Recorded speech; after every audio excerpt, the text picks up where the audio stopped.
ഒരു നിമിഷം ശ്രദ്ധിക്കണം. നമ്മൾ എങ്ങനെയാണ് നമ്മളെ വിലയിരുത്തുന്നത്?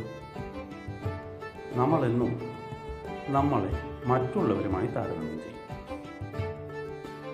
പക്ഷേ നമ്മുടെ ജീവിതം മറ്റൊരാളുടെ ജീവിതവുമായി താരതമ്യം ചെയ്യുന്നത് സൂര്യനെ ചന്ദ്രനുമായി താരതമ്യം ചെയ്യുന്ന പോലെയാണ്.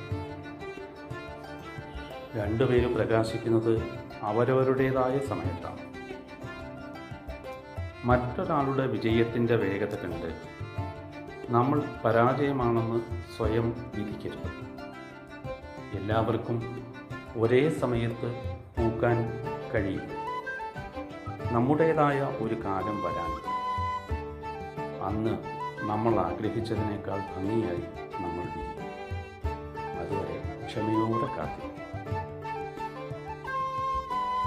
നമ്മളുടെ വളർച്ച മറ്റൊരാളുടേതിനേക്കാൾ പതുക്കെയാണെന്ന് കരുതി നിരാശരാകേണ്ടതില്ല. നമ്മൾ നമ്മളുടേതായ യാത്രയിലാണ്.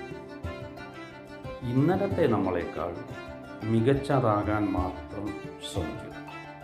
അതാണ് യഥാർത്ഥ വിജയം.